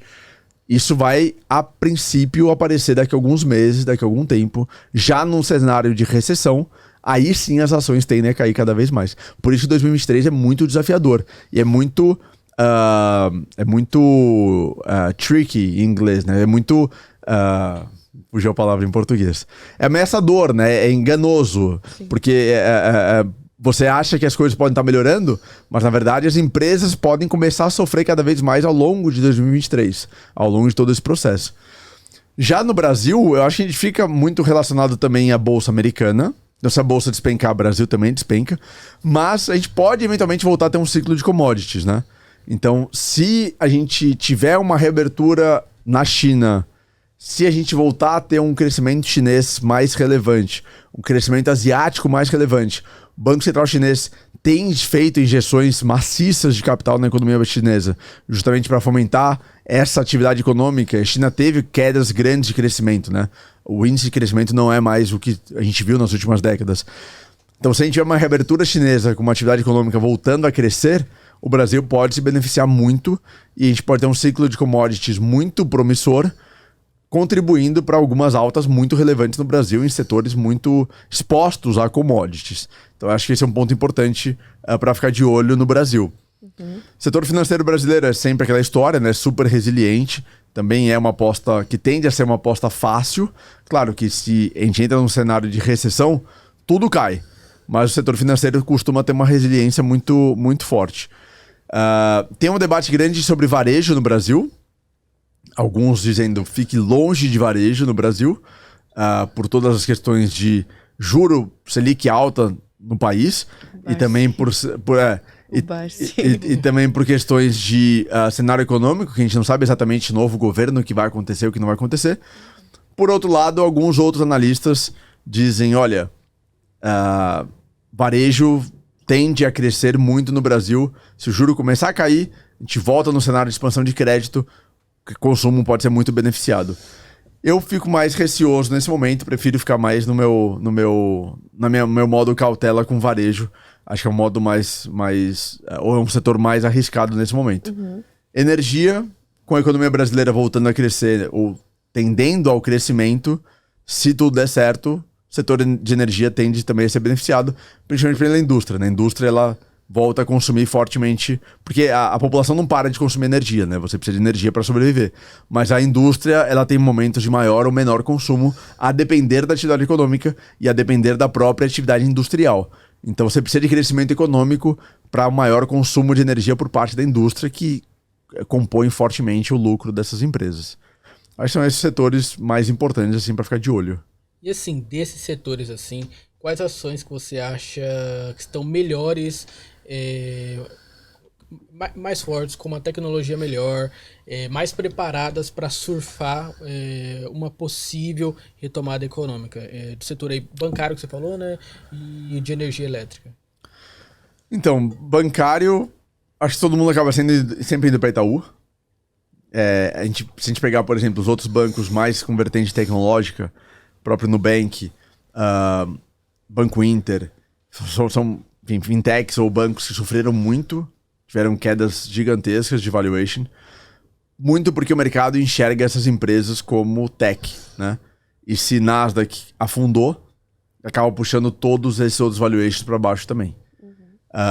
Então, nesse momento, você pode falar, são oportunidades interessantes de compra, talvez, mas se a gente trabalha com um cenário de recessão afetando o Nasdaq diretamente, você pode ter quedas mais fortes e mais relevantes nas empresas tech brasileiras também.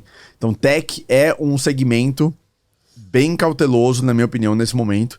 A gente precisa de cautela, precisa de receio e, de novo, humildade para ir com calma. Se quiser comprar naquele esquema de preço médio, comprar aos poucos, comprar de forma parcelada. Eu acho que Itaú, BTG, Bradesco são opções muito interessantes. Banco do Brasil também, acho que são os mais interessantes hoje no Brasil.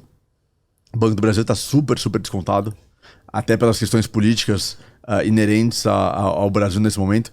O Bradesco também está bem descontado por conta de alguns o último balanço que veio um pouco problemático, o mercado reagiu mal. Mas, assim, Bradesco é Bradesco, né? Bancos grandes, Bradesco, Itaú, Santander, Banco do Brasil são inquebráveis novamente. E aí a gente tem que aproveitar essas oportunidades e fazer algumas compras pensando numa retomada econômica ou mesmo pensando numa resiliência desse setor.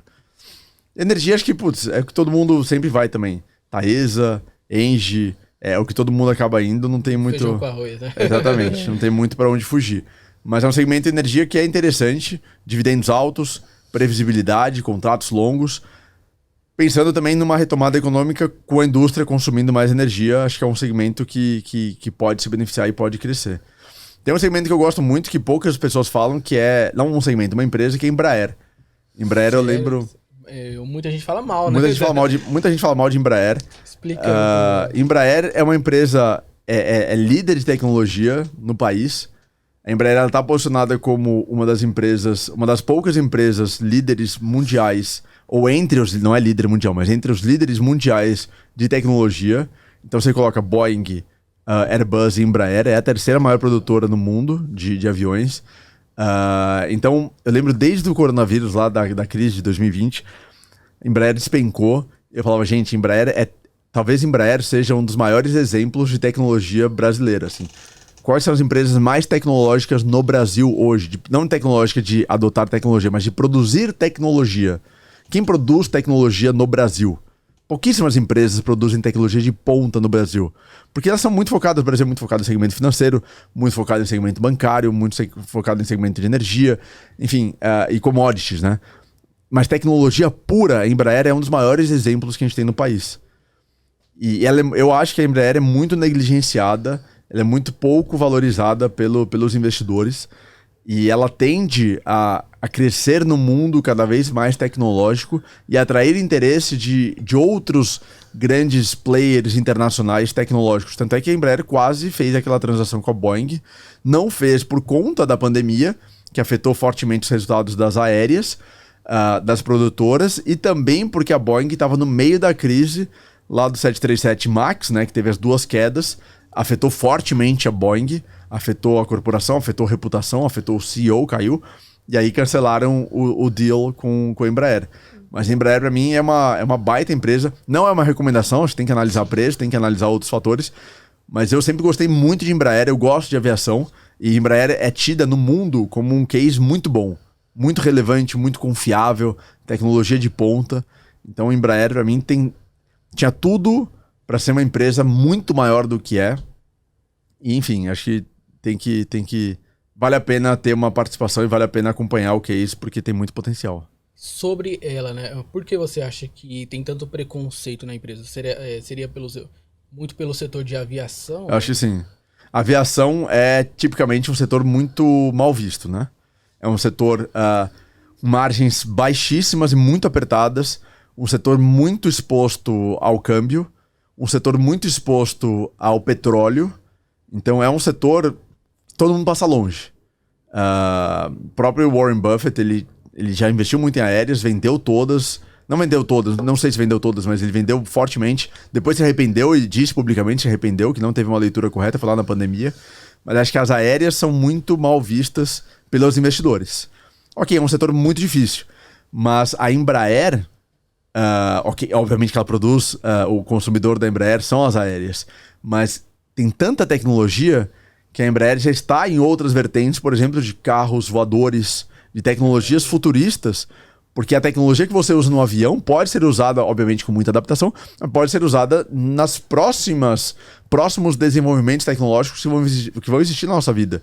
Então, carros voadores, ônibus voadores, espaçonaves, etc. Claro, especulando sim. E deixando a imaginação, mas ela está muito bem posicionada.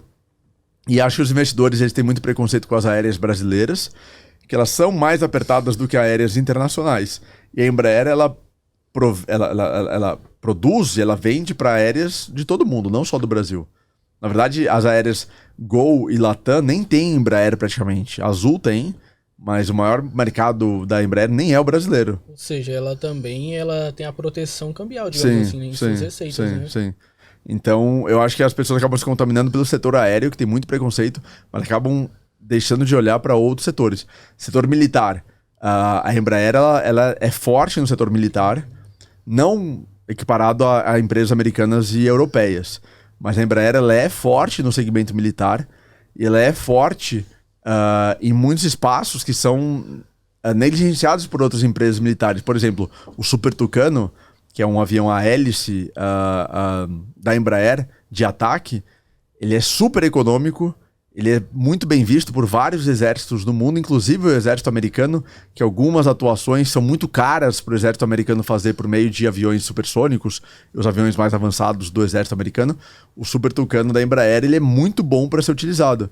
Então a Embraer ela é forte também no segmento militar, que é um segmento alheio a crises, né? O segmento militar ele não é afetado por crises, porque, na verdade, o mundo sempre gasta mais em defesa, em ataque, do que os anos anteriores. E a gente viu isso bastante, né? Exato. Nos últimos tempos, né? Que países que negligenciaram isso Sim. estão tentando correr atrás nos últimos meses aí do prejuízo. Sim. Então a Embraer poderia, inclusive, e tem projetos, na verdade, de intensificar e aprimorar toda a sua parte militar, que também é importante para a empresa.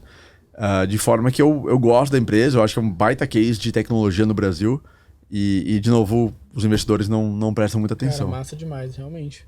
Bernardo, questão do Brasil. O risco Brasil, né? Você falou bastante de exterior, só que o Brasil tem muitos outros problemas, né? Só nossos, né? E que sempre teve, né? Questão de inflação, risco político, fiscal, sim, enfim.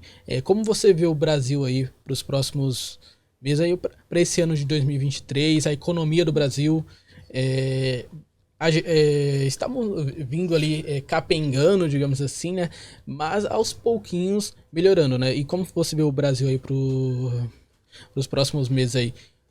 Vai ser o fim do mundo, como boa parte aí, metade do Brasil tá falando, ou realmente ele vai voltar a andar como a outra parte tá falando? Eu acho que nenhum dos dois, né? O Brasil é sempre aquele país... Todo mundo acha que vai quebrar e nunca quebra. E quando acha que vai crescer, também não cresce. Esse é o Brasil. Então o Brasil não vira Venezuela, nunca vai virar, na minha opinião. A despeito do que muitos falam aí de forma sensacionalista. Mas também não vai virar uma Suíça, não vai virar os Estados Unidos. Porque a nossa história, problema pra caramba, corrupção pra caramba. Então, acho que a gente é sempre essa ameba que vai de um lado, vai pro outro, vai balançando pra um lado, mas não cai pra nenhum dos lados, sabe? E acho que esse é o Brasil. Claro, a gente tem momentos piores, momentos melhores, mas é uma situação muito, muito complicada sempre.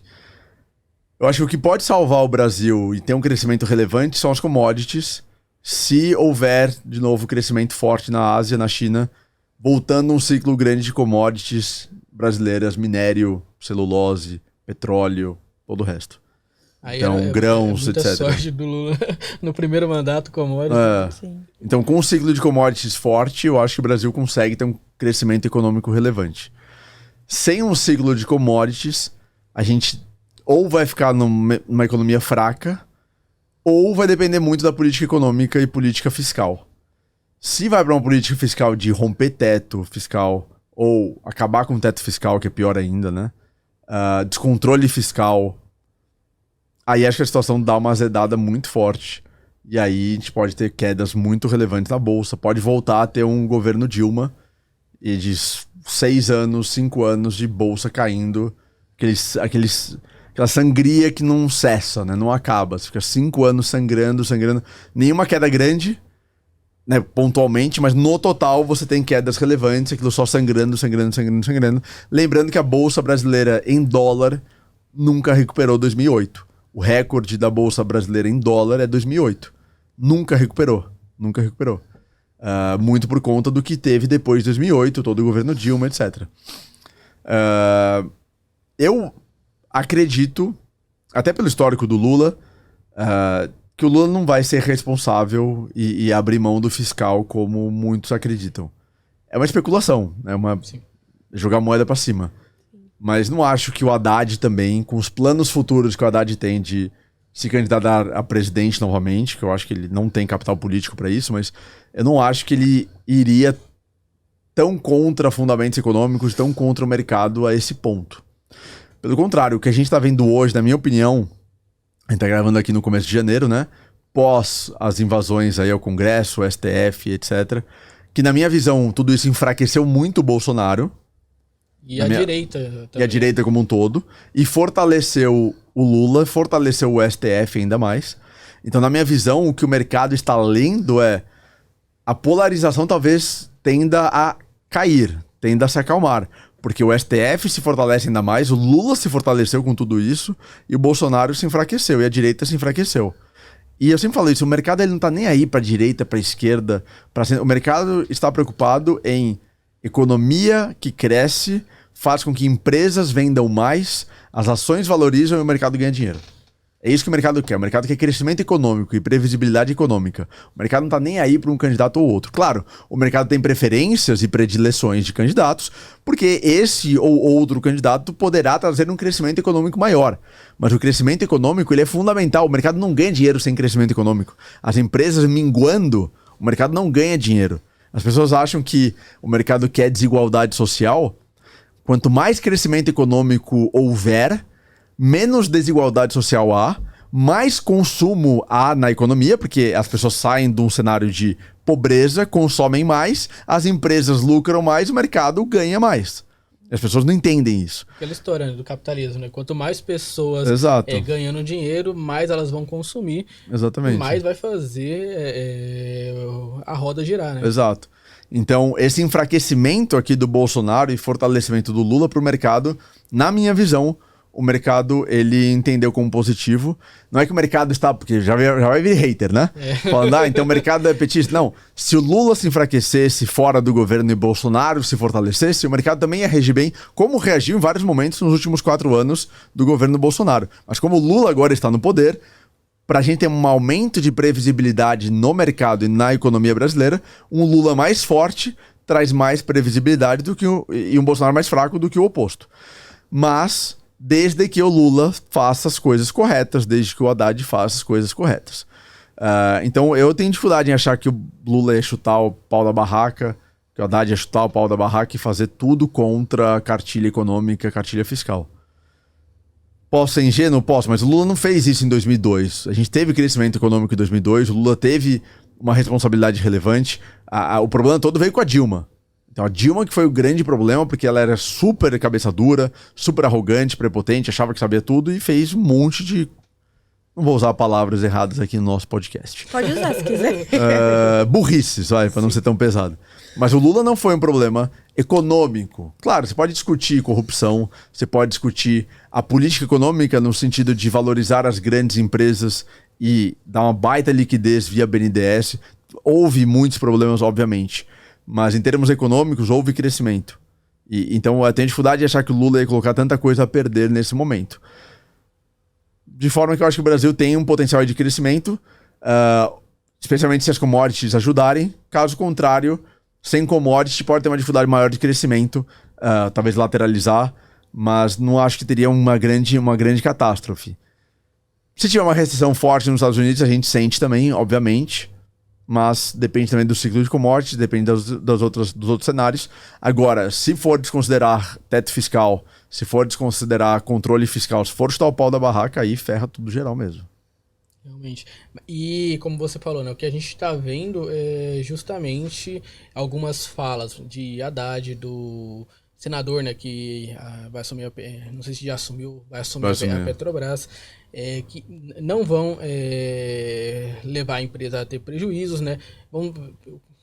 Resumindo, né, o que ele falou, vai fazer o justo ali, né? Sim. Vai lucrar, a empresa vai ter lucro ali, mas também não vai seguir a risco o PPI como era no ano passado, né? Sim. O Haddad também falou que não vai abrir mão do fiscal, né, que está sentando com a equipe, estudando, para ter ali formas de arrecadar mais e reduzir aquele rombo lá de quase 200 bilhões. Então, realmente, eu também não acredito que isso vai acontecer, né? Que eu preciso ir no toalete. Oxe, é que tá no finalzinho. Pode ir. Eu sei que tá no finalzinho, mas eu preciso. E Bernardo, esperando ela ali, né, já que ela foi no banheiro, eu vou aproveitar para fazer outra perguntinha aqui. Em questão das estatais, né, você citou o Banco do Brasil, você não acha que é muito arriscado nesse momento você investir em estatais, mesmo elas estando tão descontadas como o Banco do Brasil, uma Sanepar da vida? Qual a sua opinião, né? Eu acho que, por exemplo, Petrobras, eu acho arriscado investir em Petro, por conta de política de preços. A gente não sabe como que isso vai ser endereçado exatamente ainda. Então Petrobras eu acho arriscado. Banco do Brasil, eu não acho tão arriscado porque não existe É diferente você mexer no preço do combustível e isso afeta diretamente a Petrobras. Então você tem uma ingerência direta na Petrobras. Como que seria uma ingerência direta no Banco do Brasil? É difícil ter uma ingerência direta no Banco do Brasil. Você teria que fazer uma troca de comando, ok, isso gera impactos, mas você teria que mudar a política de juros do Banco do Brasil, política de preços do Banco do Brasil. É muito mais difícil do que você tabelar ou querer alterar o preço do combustível, sabe? O esforço político é muito diferente, a caneta é muito diferente, a forma como você faz isso é muito diferente. Você tem questões econômicas, questões contábeis, questões financeiras envolvendo. Então eu não vejo o Banco do Brasil tão exposto politicamente como uma Petrobras. É muito diferente na minha concepção. E o interesse político na Petrobras, a Petrobras está na vida de 100% dos brasileiros. Bernardo, mas uma pessoa não tem carro. Não importa. A água no plástico que vem aqui, ela vem de carro. O plástico para ser produzido, a gasolina, o diesel, para a transportadora entregar essa água no bar, no restaurante, no supermercado, 100% dos brasileiros. Então, você fala, uma pessoa que mora no meio do mato não está exposta, mas 100% dos brasileiros em vida urbana estão expostos a Petrobras e a política de combustível.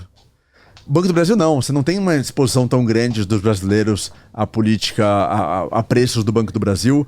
Via taxa Selic você impacta todos os bancos, não é só o Banco do Brasil. Então eu não vejo um interesse político. Então o brasileiro não está tão exposto ao Banco do Brasil quanto a Petrobras. De forma que eu não vejo tanta ingerência. Pode haver ingerência? Pode, mas não é como na Petrobras, tão específica e tão devastadora como pode acontecer. Sanepar, saneamento... e outras várias, né? Pode acontecer, mas é muito mais via marco legal do saneamento, via mudança de políticas públicas, do que uma ingerência direto na empresa em si, sabe? Ou seja, Então, são riscos diferentes. são riscos diferentes. São riscos distintos, não dá para colocar todas as estatais no mesmo saco, no mesmo risco, no mesmo nível de ingerência política. A gente tem ingerências e ingerências. Acho que Petrobras é o maior risco de ingerência. Saneamento também tem um risco relevante, mas menor. E colocaria Banco do Brasil abaixo, todas essas, como o menor risco político. Tem um risco político, sim, relevante, mas não acho que é assim como o mercado pinta, sabe? Tá muito descontado o Banco do Brasil. De novo, não quebra o Banco do Brasil, acaba surfando os ciclos econômicos. Eu acho que é importante ter essas ponderações. Eu ia perguntar pra você, mas não sei se já passou o timing. Na hora que a gente tava falando sobre política ainda, o que você achou sobre a economia, não o Bolsonaro, tá, gente? A economia do governo do Bolsonaro. Eu acho que foi boa, em alguns sentidos. Eu acho que teve um esforço grande em termos de redução do tamanho do Estado, teve um esforço grande em privatizações, teve um esforço grande em controle fiscal.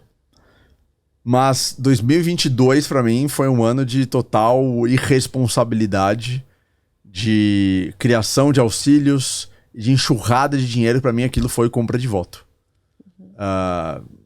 Não tenho nenhuma simpatia pelo Bolsonaro, não tenho nenhuma simpatia pelo Lula, tá? Sim. Então não é nenhuma crítica a nenhum dos dois, ou apoio. Mas para mim, o que o Bolsonaro fez no final daquele criação de auxílios, enxurrada de dinheiro, para mim foi um descontrole fiscal absurdo, totalmente irresponsável, que colocou muito em xeque outros benefícios econômicos que estavam sendo conquistados. Mas acho que houve menos resultados concretos na economia, houve mais um esforço importante em termos de privatização e redução do tamanho do Estado e maior eficiência estatal como um todo. O problema é, a princípio tudo isso vai ser cancelado ou pode ser cancelado pelo novo governo. Então muito desse esforço que foi relevante, embora não tenha se concretizado ainda, muito desse esforço pode ter, não sido em vão, mas muito desse esforço pode acabar sendo inutilizado ou revertido pelo novo governo. Sim, porque os frutos seriam colhidos daqui a Sim, alguns anos. Demora no Brasil, né? Você não consegue colher frutos relevantes ou de medidas relevantes dessa em 1-2 anos. Era um caminho a ser trilhado ou a ser criado em mais de um mandato, ou em um outro governo, não necessariamente do Bolsonaro, mas que seguisse a mesma cartilha, ou que tivesse a mesma visão de redução do tamanho do Estado ao longo dos próximos anos. Agora, com um governo totalmente diferente em termos de ideologia e de visão econômica, acho que muito daquilo pode ser revertido. O próprio governo já ameaçou, o novo, né, em rever privatização de Eletrobras, capitalização, né, a reforma trabalhista, enfim, que nem é do Bolsonaro, é do Temer, né, mas acho que tem essa dúvida agora de o que vai acontecer com o novo governo em termos econômicos. Acho que a gente tem sim um retrocesso em termos de redução do Estado, privatização e aumento de eficiência, que era muito importante, né? Concordo. Bacana.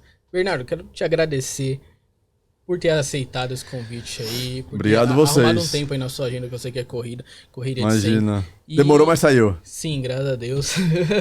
Mas assim, eu queria muito essa entrevista, né? Obrigado. Pra trazer esse papo aqui com você. Admiro bastante o seu trabalho. Obrigado. Parabéns. Eu também de vocês. Faz o seu merchan final, dá o seu recado final. As redes sociais do Bernardo estarão aqui na descrição, tá? Inclusive o canal da Yubi estará aqui na descrição. Tá? Boa. Aí faz o seu Obrigado. merchan aí. Então, bom, agradecer mais uma vez pelo convite, pela oportunidade.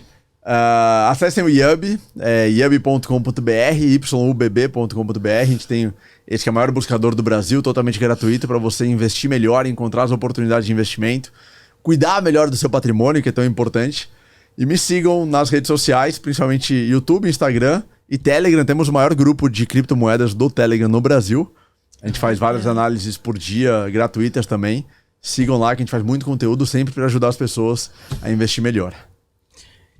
E assim, né? E no WhatsApp ele briga com o Tio Uli, né? Não, Tio Uli, a gente tem umas desavenças engraçadas, mas a gente se diverte sobre brigando. Bitcoin, né? Sobre Bitcoin, E sobre algumas outras empresas que eu não vou falar aqui, a gente fala uma outra oportunidade. Com certeza. Dá o seu recado final, Débora. Achei que você fala, faz o seu merchan também. Se vende aí também. Gente, não esqueça de deixar o seu like, porque a gente A gente pediu até. A gente pediu? A gente Tá. pediu. Também já foram vários episódios hoje, aí eu não sei se a gente pediu, se a gente não pediu, mas não esqueça de deixar o seu like. Muito obrigada por todos que participaram até aqui. Nós vamos deixar todas as redes sociais e o site na descrição desse vídeo, tá? Então, se você perdeu, tudo mais, a gente vai estar deixando. E é isso, vamos... Vamos voar!